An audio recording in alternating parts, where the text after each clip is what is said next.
Hello student, welcome to my channel Sarvan lecturer. आज हम आपको पढ़ाएंगे क्लास 10 जो आपका साइंस है और साइंस में जो आपका फिजिक्स है। ठीक है, जो आपका फिजिक्स है उसमें आपके जो इंपॉर्टेंट न्यूमेरिकल है, ठीक है, जो बोर्ड एग्जाम में 100% पूछे जाएंगे, उस न्यूमेरिकल को मैं आप लोगों को बताने वाला हूं। तो आज के इस वीडियो को लास्ट तक देखना, क्योंकि अगर आप लोग न्यूमेरिकल्स भी साथ में लगाओगे तभी आप बोर्ड एग्जाम में 95% मार्क्स अचीव कर पाओगे। ठीक है, देखो न्यूमेरिकल्स आपके बोर्ड एग्जाम में काफी ज्यादा पूछा जाता है। तो सबसे पहले हम लोग थोड़े सिंपल यानी कि आसान से न्यूमेरिकल को देखेंगे, फिर हम लोग ऐसे बहुत ज्यादा इंपॉर्टेंट बहुत बड़े बड़े न्यूमेरिकल्स को भी इस वीडियो में देखने वाले हैं। ठीक है, तो सबसे पहला प्रश्न आप लोग देखो, यहां पहला प्रश्न छोटा सा न्यूमेरिकल है लेकिन बोर्ड एग्जाम में कई बार आ चुका है। ये आपका वेरी इंपॉर्टेंट है। ठीक है, आपका बहुत बार बोर्ड एग्जाम में आ चुका है, 1 या 2 नंबर में लिखा एक गोलीय दर्पण की वक्रता त्रिज्या, मतलब एक गोलीय दर्पण की वक्रता त्रिज्या कितना है, 20 सेंटीमीटर है। कितना है, 20 सेंटीमीटर है। तो इसकी फोकस दूरी क्या होगी, तो इसकी फोकस दूरी क्या होगी, आपको यहां क्या ज्ञात करना है, फोकस दूरी ज्ञात करना है। ठीक है, तो बहुत आसान सा न्यूमेरिकल है। सबसे पहले आपको फार्मूला पता होना चाहिए कि हमें फार्मूला इसमें क्या अप्लाई होगा। सबसे पहले जो आपको दिया हुआ है उसको लिख लो। दिया है इसमें आपको एक चीज दिया है, वो भी क्या है, वक्रता त्रिज्या, यानी कि r बराबर हमें 20 सेंटीमीटर दिया हुआ है। ठीक है, ये हमें दिया हुआ है। अब हमें ज्ञात क्या करना है, फोकस दूरी f। फोकस दूरी f जो है हमें ज्ञात करना है। तो अब आप लोगों को मैं एक फार्मूला बताता हूं जो कि आप लोगों को पता होगा कि जो हमारा मतलब f होता है, f वो फोकस दूरी जो होता है वो बराबर होता है r/2।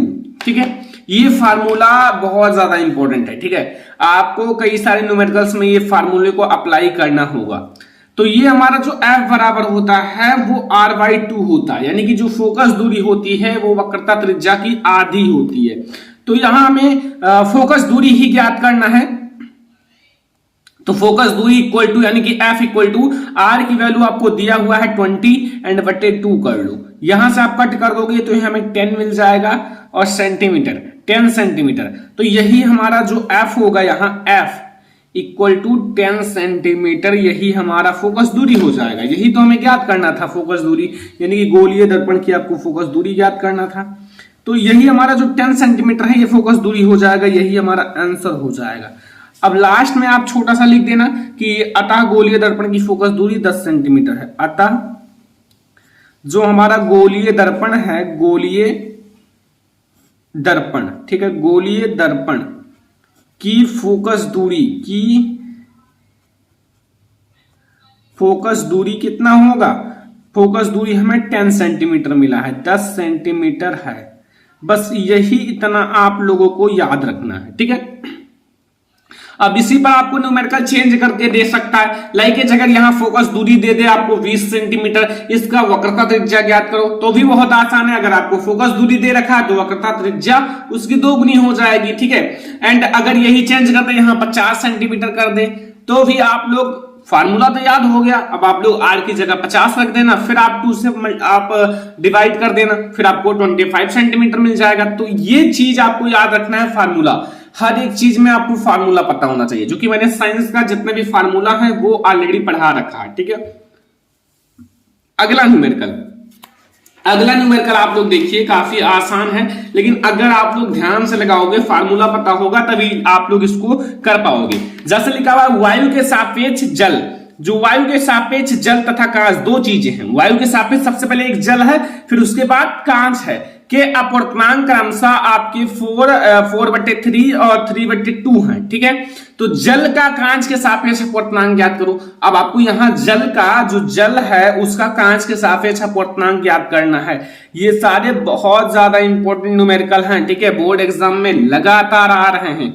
तो अब आप लोग यहां मतलब दिया क्या है, प्रश्न के अकॉर्डिंग आप लोगों को दिया है कि हमारा जो A यानी कि वायु के सापेक्ष n यानी कि अपवर्तनांक। अब हमें सबसे पहले वाटर यानी कि जल का, ठीक है, यह हमें दिया हुआ है, क्रम से दिया हुआ है 4/2 नहीं 4/3 दिया हुआ है। ठीक है, तथा अब आपको और क्या दिया रखा है, और हमारा वायु यानी कि A, ठीक है, N एंड ग्लास यानी कि G कांच का अपवर्तनांक वो दे रखा है 3/2। 3/2। तो अब हमें ज्ञात क्या करना है वो देखिए, ठीक है। अब हमें ज्ञात करना है जल का कांच के सापेक्ष, जल का कांच के सापेक्ष अपवर्तनांक। तो ये आप लोग देखो, जल का कांच के सापेक्ष अपवर्तनांक, ठीक है, अपवर्तनांक। तो अब आप लोग बराबर लगाओ, और हमारा ए यानी कि हमें कांच है, ठीक है, कांच यानी कि ग्लास, यानी कि आपका GNW वायु, W से वायु, ठीक है, नहीं जल, वाटर, वाटर है, ठीक है, हमारा ए से वायु होता है, एयर। ये हमारा जो होता है वो बराबर होता है जो आपका सबसे पहले ANW और वटे में हमारा जो ANG है, ये आपका फार्मूला बन गया, ठीक है। अब आप यहां से ये चीज ज्ञात कर सकते हो, और यही हमें ज्ञात भी करना था। ये चीज आप ज्ञात कर सकते हो, जैसे वैल्यू रख दो, जो आपकी वैल्यू है यहां आपका जो है ANW कितना दिया, 4/3, 4/3, और ये हमारा कितना दिया हुआ है, ये हमारा दिया हुआ है 3/2। इसका मल्टीप्लाई इससे करा लो, इसका इससे करा लो, ठीक है, बाहर वाला का बाहर वाले से, अंदर वाले के अंदर वाले से। तो ये हमारा हो जाएगा 4/3 इंटू 2/3, 2/3। अब अगर आप इसको मल्टीप्लाई कराओगे तो ये हमारा क्या हो जाएगा, इसका जब मल्टीप्लाई करोगे तो ये 8 हो जाएगा, बट्टे में 9, 8/9, और यही हमारा आंसर हो जाएगा। 8/9 हमारा आंसर हो जाएगा क्या, जल का कांच के सापेक्ष अपवर्तनांक। क्या हो जाएगा, जल का कांच के सापेक्ष अपवर्तनांक। ठीक है, तो काफी आसान क्वेश्चन है, आई होप कि आप लोगों को बहुत अच्छे से समझ में आ गया होगा। अब हम लोग देखेंगे अगला न्यूमेरिकल, जो कि आप लोगों के सामने, देखो अभी हमारे कई सारे न्यूमेरिकल्स हैं, ठीक है। तो अगला न्यूमेरिकल जो है हमारा वो देखिए ये है, ठीक है, ये आपका लेंस से रिलेटेड है। अभी हम लोग दर्पण से भी न्यूमेरिकल देखेंगे, मतलब हर एक न्यूमेरिकल्स को देखने वाले हैं, ठीक है।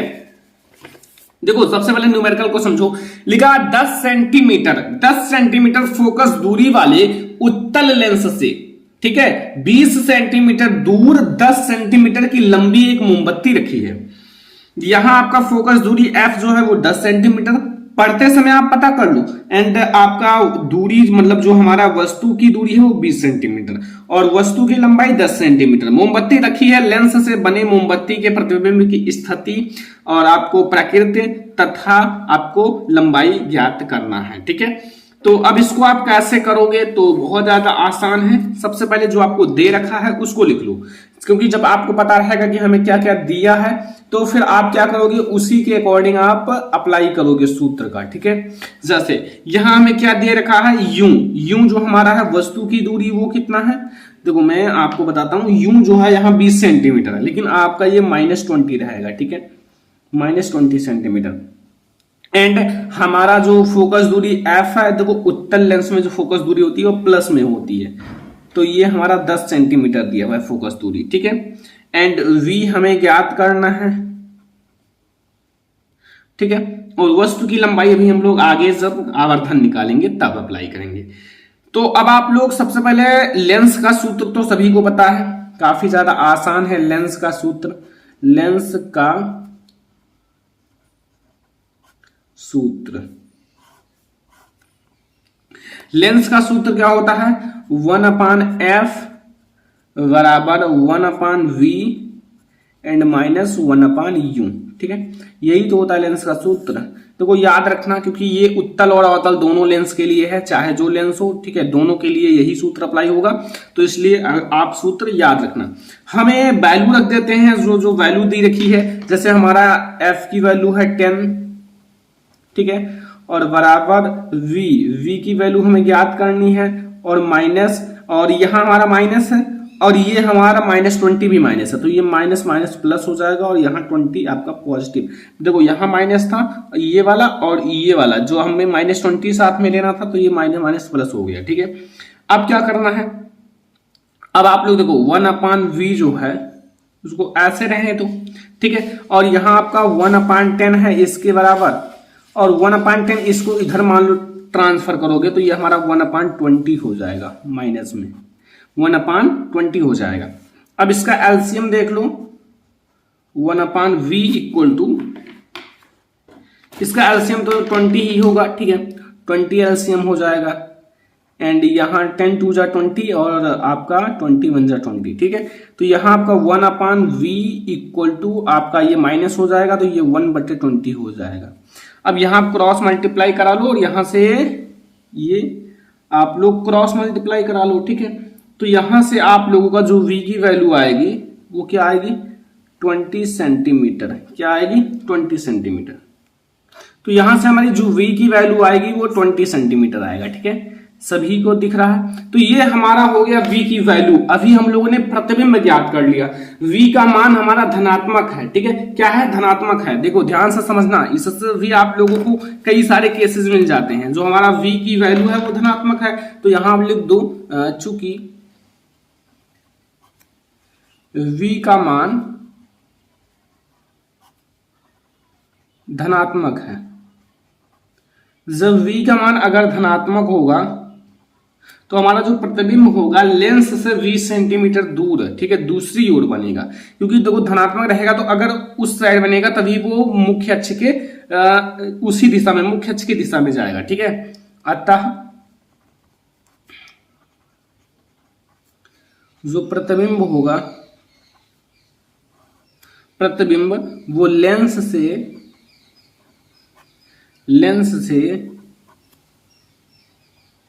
20 सेंटीमीटर, कितना, 20 सेंटीमीटर की दूरी पर लेंस की दूसरी ओर बनेगा। देखो अगर ये माइनस होता और बनेगा, समझाता हूं। देखो ये धनात्मक है ना, धनात्मक है इसलिए क्या है, ये आपका v की वैल्यू धनात्मक है इसलिए हमारा लेंस की दूसरी ओर बना। अगर ऋणात्मक होता तो उसी साइड, लेंस की मतलब जहां वस्तु रखा था उसी साइड में बन जाता, ठीक है। तो ये हमारा दूसरी ओर बनेगा। अब हमें आवर्धन ज्ञात करना है। क्या ज्ञात करना है, आवर्धन। आवर्धन का फार्मूला आप लोग देख लो, m जो होता है वो बराबर होता है I/O बराबर V/U, ठीक है। बस इसी पर वैल्यू रख दो, m इक्वल टू, या m को आप हटा दो, ठीक है, क्योंकि हमें यहां से अब I और वो और V और U को लेकर चलना है। तो I की वैल्यू आपको यहां क्या दी हुई है, I की वैल्यू हमें ज्ञात करनी है, ठीक है, प्रतिबिंब का। और O की वैल्यू हमारा 10 सेंटीमीटर दिया हुआ है। 10 सेंटीमीटर, यहां देखो 10 सेंटीमीटर लंबी मोमबत्ती, तो उसकी लंबाई कितनी है, 10 सेंटीमीटर। तो यहां हमारा 10 रख दो। V की वैल्यू आपका 20 सेंटीमीटर दिया हुआ है और U की वैल्यू हमारा क्या दिया हुआ है, -20 सेंटीमीटर। -20 सेंटीमीटर दिया हुआ है, तो यहां से ये कट जाएगा और 1 हो जाएगा। तो यहां आप क्रॉस करा लो, 1/1 ये माइनस हो जाएगा। तो ये हमारा I इक्वल टू -10 सेंटीमीटर मिलेगा। कितना मिलेगा, -10 सेंटीमीटर। तो यहां से I की जो आपका I का जो मतलब लंबाई होगा वो -10 सेंटीमीटर होगा। तो यहां से हमें ये भी मिल गया। तो प्रतिबिंब जो होगा माइनस में है ना, तो प्रतिबिंब 10 सेंटीमीटर लंबा तथा, यहां मैं लिख देता हूं,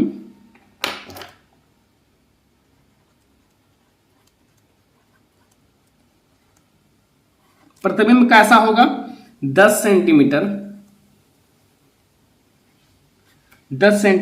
लंबा, ठीक है, तथा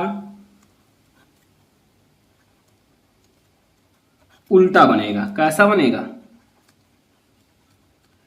उल्टा बनेगा। लेकिन हमारा माइनस में है तो ये वास्तविक होगा, वह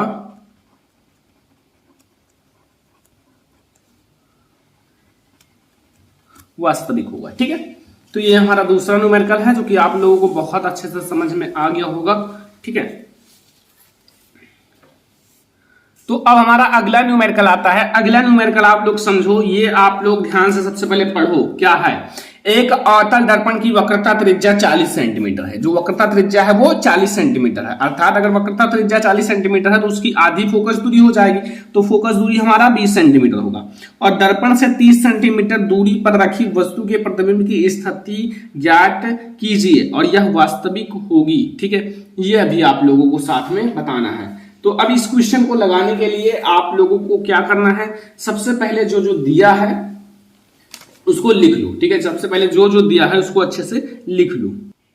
तो यहां मैं आप लोगों को बताता हूं, सबसे पहले हल को समझ लो।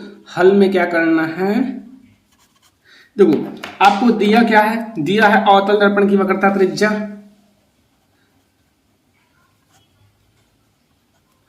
दिया है। ठीक है, दिया है हमारा एक अवतल दर्पण की वक्रता त्रिज्या, यानी कि वक्रता त्रिज्या देखो, अवतल दर्पण की वक्रता त्रिज्या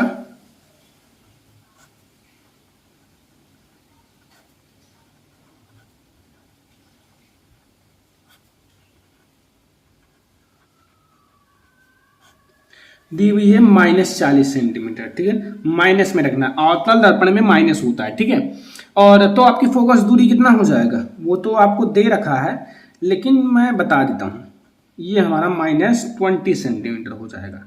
ये हमारा एफ है, यानी कि एफ हमें मिलेगा -20 सेंटीमीटर फोकस दूरी। ठीक है,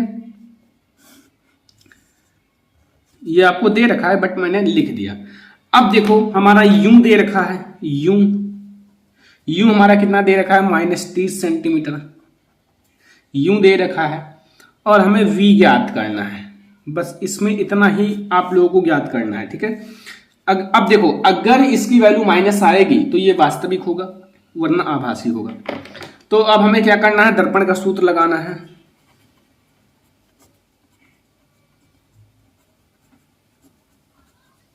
तो दर्पण का सूत्र आप लोगों को पता होगा, 1/f जो होता है वो बराबर होता है 1/v और +1/u।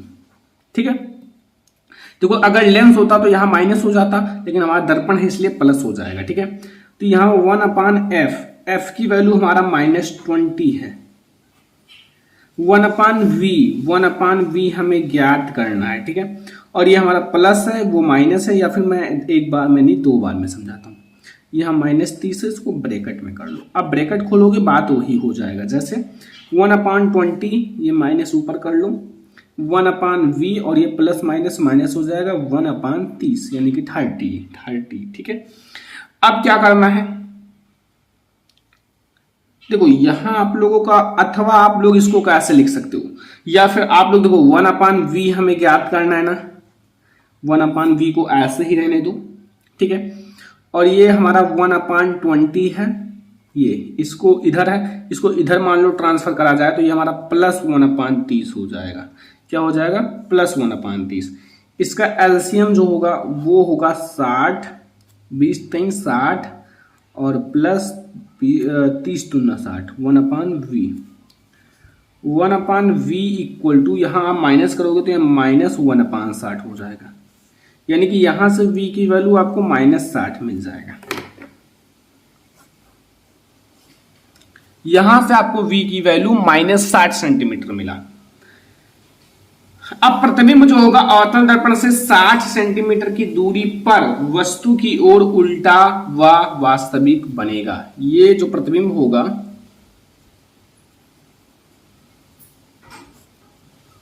उल्टा रहेगा, उल्टा व वास्तविक बनेगा। ठीक है, और हमारा माइनस में है, इसलिए हमारा जो दर्पण है ना, दर्पण आपका जिस तरफ वस्तु रखी हुई है उसी तरफ रहेगा। ठीक है, बस वास्तविक है, बस तो वास्तविक है, आप लोगों ने देख लिया। तो ये भी क्वेश्चन काफी ज्यादा इंपॉर्टेंट था, तो इसलिए मैंने आपको बता दिया। अब हम लोग एक बहुत ज्यादा इंपॉर्टेंट क्वेश्चन को देखेंगे। तो ये क्वेश्चन है कि मतलब 250 वोल्ट और 5 एम्पियर फ्यूज वाले परिपथ में आपको 25 वाट के कितने बल्ब जल सकते हैं, कितने बल्ब जलाया जा सकता है। ठीक है, तो ये हमारा क्वेश्चन है, और अगर आपको फार्मूला पता है तो ये भी क्वेश्चन बहुत आसान है। देखो माना आपको बल्ब की संख्या n है, जैसे कितना बल्ब जलाया जा सकता है उसको मान लो, क्योंकि जब आप मान लोगे तो n की वैल्यू आप ऑटोमेटिक निकाल सकते हो। माना n बल्ब जल सकता है, n बल्ब जल सकते हैं।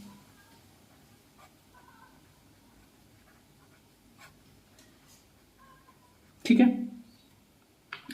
n बल्ब जल सकते हैं, और हमें यहां v की वैल्यू जो दी हुई है वो 250 वोल्ट दे रखा है, और I यानी कि आपको धारा कितना दे रखा है, धारा हमारा 5 एम्पियर दे रखा है। ठीक है, और क्या दे रखा है, और देख लो 5 एम्पीयर, ये वाट, यानी कि आप लोगों को 25 वाट दे रखा है। ठीक है, तो यहां आप लोगों का 25 वाट भी लिख लो। देखो अब आप लोग ध्यान रखना एक फार्मूला P जो आप लोगों का, जैसे ये हमारा 5 एम्पीयर है, अब अगर आपको P यानी कि पावर लिखना है ना P, इसको तब आप लोगों को लिखना है N इंटू 25 वाट, क्योंकि N बल्ब को 25 वाट के N बल्ब को जलाया जा सकता है। ठीक है, मैंने मान लिया ना, तो 25 बल्ब जो है ना 25 वाट के N बल्ब को जलाया जा सकता है, ये ध्यान रखना। ठीक है, अब आप लोग क्या फार्मूला अप्लाई करोगे, P बराबर VI, P बराबर VI फार्मूला। अब वैल्यू रख दो, P की वैल्यू है N इंटू 25 बराबर V की वैल्यू हमारी है 250 और I की वैल्यू है 5। अब यहां से N इधर ही रखो, ये 25 मतलब 250, ये 5 और ये 25 नीचे आ जाएगा, 25 से कम 25 3 10 बार जाएगा। ठीक है, तो ये हमारा N जो होगा वो मिल जाएगा 50, तो हम 50 बल्ब को जला सकते हैं।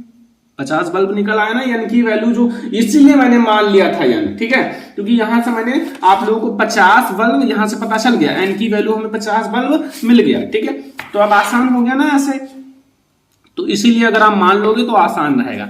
अगला देखो, इसमें आप लोगों को निम्न परिपथ में प्रवाहित विद्युत धारा का मान ज्ञात कीजिए। विद्युत धारा का मान ज्ञात करना है, तो सबसे पहले हमें तुल्य प्रतिरोध ज्ञात करना होगा, तभी तो हम विद्युत धारा का मान ज्ञात कर सकते हैं। तो यह हमें सर्किट दिया हुआ है, यहाँ 10 वोल्ट का लगा हुआ है, ठीक है, बैटरी, और यहाँ हमारा 2 ओम का मतलब प्रतिरोध लगा हुआ है। ठीक है, ये, और यहाँ से धारा प्रवाहित हो रहा है, यहाँ आपका 4 ओम का प्रतिरोध लगा हुआ है, और यहाँ हमारा फिर से 4 ओम का प्रतिरोध लगा हुआ है। ठीक है, ये सर्किट है बस।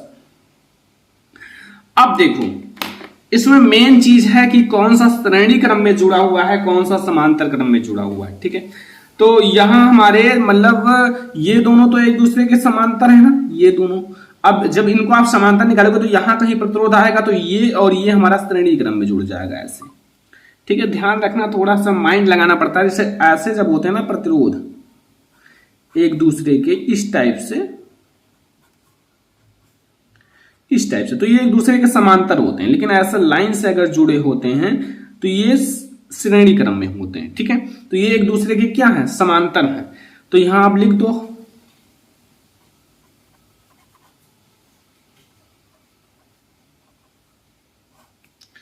परिपथ में 4 ओम के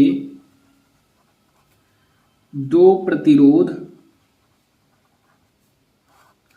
प्रतिरोध समांतर क्रम में है।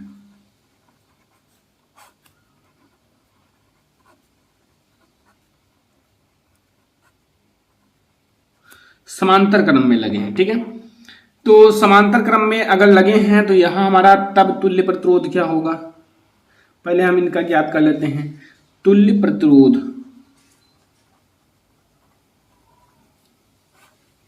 मान लो 1/R1, अभी हमारा पूरा नहीं निकल रहा है, यहाँ 1/4 प्लस 1/4, तो यहां से हमें जो मिलेगा वो R1 जो मिलेगा वो बराबर मिलेगा, यहां से देखो हमारा, नहीं पहले आप R1 ना ज्ञात करो, इधर समझो पूरा, देखो 1/R डैश बराबर यहां से हमारा 4 हो जाएगा, और ये हमारा 1 और 1 2 हो जाएगा।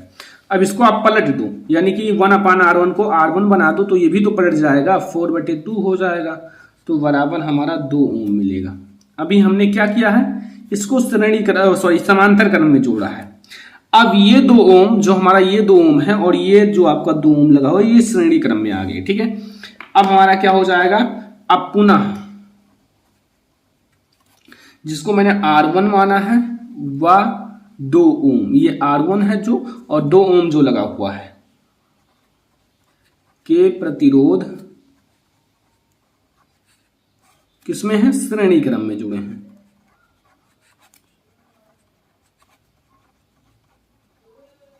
श्रेणी क्रम में है, तो अगर श्रेणी क्रम में है तो अब हमारा तुल्य प्रतिरोध पूरा निकल आएगा। तुल्य प्रतिरोध, तो R जो होगा वो बराबर होगा हमारा 2 ओम प्लस 2 ओम बराबर 4 ओम के। तो यहां से ये पूरा हमारा प्रतिरोध निकल आया, 4 ओम का हमारा प्रतिरोध है पूरा, ठीक है, 4 ओम का प्रतिरोध है। अब हमें मतलब परिपथ में धारा ज्ञात करनी है, क्योंकि हमें धारा ही ज्ञात करना था इसमें। तो परिपथ में धारा, ठीक है, ये धारा आई बराबर आप लोगों ने फॉर्मूला क्या पढ़ा है, B/R, आई बराबर V/R ओम के नियम से पढ़ा होगा। तो अब हमारा यहां आई हमें ज्ञात करना है, V की वैल्यू क्या है, V की वैल्यू हमारा ये 10 वोल्ट दिया हुआ है, ठीक है, 10 वोल्ट। और R जो हमें अभी निकाला है तुल्य, वो 4 ओम का है। तो पहले 2 से डिवाइड कर दो, 5/2। अब आप इसको डिवाइड करोगे तो ये हमारा 2.5 मिलेगा एम्पियर। बस यही तो हमें याद करना था। तो ये आज हम लोगों ने 6 मोस्ट इंपोर्टेंट न्यूमेरिकल देखे जो बोर्ड एग्जाम के लिए सबसे ज्यादा इंपॉर्टेंट है, ठीक है। इस 6 न्यूमेरिकल को आपको लगाकर ही बोर्ड एग्जाम में पेपर देने जाना है। और भी हम लोग न्यूमेरिकल्स को देखेंगे लगातार, क्योंकि अभी हम आप लोगों के लिए सीरीज स्टार्ट किए हैं। तो इस वीडियो को ज्यादा से ज्यादा लाइक करना, शेयर करना, अपने चैनल पर नहीं होता सब्सक्राइब कर लेना। और ये आपके 100% वाले हैं जो बोर्ड एग्जाम में आते ही आते हैं, छोटे से लेकर बड़े तक। तो इस वीडियो को लाइक जरूर कर देना, ठीक है। चैनल पर नहीं आता सब्सक्राइब कर लेना। चलो फिर मिलते हैं नेक्स्ट इंपॉर्टेंट वीडियो में, तब तक के लिए धन्यवाद।